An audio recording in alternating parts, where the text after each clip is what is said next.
Hello மக்களே! எல்லாரும் எப்படி இருக்கீங்க? இன்னைக்கு ஒரு சூப்பரான ஸ்நாக்ஸ் ரெசிபி தான் பார்க்க போறோம். டீ டைமுக்கு ரொம்ப பெர்ஃபெக்ட்டா இருக்கும். மசால் வடை. வாங்க எப்படி செய்யணும்னு பார்க்கலாம். ஒரு மிக்ஸி ஜார் எடுத்துட்டு, ஒரு சின்ன துண்டு இஞ்சி, 6 பல்லு பூண்டு, 2 துண்டு பட்டை, 2 கிராம்பு, வரமிளகாய் ஒரு 6 இதெல்லாம் போட்டு அரைச்சு எடுத்துட்டு வந்துக்கலாம்.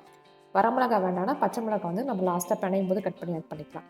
அடுத்தது கடலைப்பருப்பு இருக்கு இல்லையா? அதை வந்து 1 கப் நல்லா ஒரு 2 மணி நேரம் ஊற வச்சுட்டு, நல்லா தண்ணி வடிச்சிட்டு ஒரு போட்டுட்டு ஒரு 10 செகண்ட் பல்ஸ் மோட்ல அரைச்சு எடுத்திங்கன்னா, இந்த மாதிரி பாதி அரைச்சி, பாதி அரைக்காம வரும். அப்போ தான் வந்து கிறிஸ்பியா வரும் மேலே. உள்ள சாஃப்ட்டாகவும், மேலே கிறிஸ்பியா வரும். 2 பேட்சா அரைச்சு எடுத்துக்கோங்க. அரைச்சு எடுத்துட்டு வந்ததுக்கப்புறம் பெரிய வெங்காயம் 1 பெருசா இருந்துச்சுன்னா 1 இல்லைன்னா 2 வெங்காயம் போட்டுட்டு, கொத்தமல்லி தழை கொஞ்சம், கருவேப்பிலை கொஞ்சம் இது 2 கட் பண்ணி போட்டு, இது தேவையான அளவு உப்பு.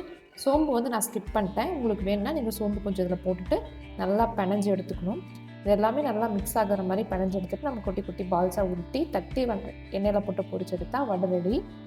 ஸோ இதெல்லாம் நல்லா மிக்ஸ் ஆகுற மாதிரி உப்பு வந்து எல்லா இடத்துலையும் பண்ணணும். உப்பு காரம் எல்லாமே, ஏன்னா நம்ம வந்து ஃபஸ்ட்டு பேட்சில் மட்டும்தான் அந்த மசாலா ஐட்டம்ஸ்லாம் ஆட் பண்ணியிருக்கோம். அதனால நல்லா பெனஞ்சு எடுத்துகிட்டு இந்த மாதிரி உருண்டை பிடிச்சி நல்லா டைட்டாக பிடிச்சிக்கோங்க. அப்போ தான் உதிர்ந்து வராது.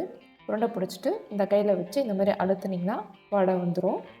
அவ்வளோதான். இதே மாதிரி எல்லாத்தையும் உருட்டி தட்டி எடுத்து வச்சுக்கோங்க. அடுத்து வந்து ஆயில் ஹீட் பண்ணிவிட்டு அதில் ஒரு வடையாக போட்டு பொரிச்சு எடுக்கணும்.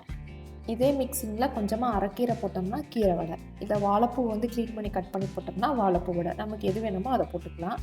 இப்போ எல்லா வடையும் போட்டாச்சு. இப்போ நாங்கள் பாருங்கள், அந்த ஹீட்டாக இருக்க ஆயில் நல்லா கொதிக்குது. இந்த நுரையெல்லாம் கொஞ்சம் அடங்கினதுக்கப்புறம் ஓரளவு குக் ஆகிருக்கும். இதை நம்ம கிளறி விட்டுக்கலாம். அப்போ தான் 2 பக்கமும் நல்லா ஈவனாக குக் ஆகி வரும்.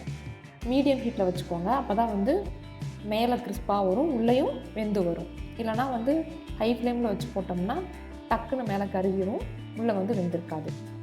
மீடியம் ஹீட்டில் வச்சு போட்டுட்டு இந்த நுரை நல்லா அடங்கினதுக்கப்புறம் இந்த மாதிரி எடுத்துகிட்டு நல்லா ஆயில் ஃபில்ட்ரு பண்ணி டீ கூட வச்சு சாப்பிட்டு பாருங்கள். அவ்வளோ ஒரு டேஸ்ட்டாக இருக்கும். இந்த வீடியோ பிடிச்சிருந்தா மறக்காமல் நம்ம சேனலை சப்ஸ்கிரைப் பண்ணிக்கோங்க. ஃப்ரெண்ட்ஸ் அண்ட் ஃபேமிலிக்கும் ஷேர் பண்ணி விட்டுட்டு அவங்களும் இது கண்டிப்பாக ட்ரை பண்ணி பார்க்க சொல்லுங்கள். அவங்களையும் சப்ஸ்கிரைப் பண்ண சொல்லுங்கள். தேங்க்யூ.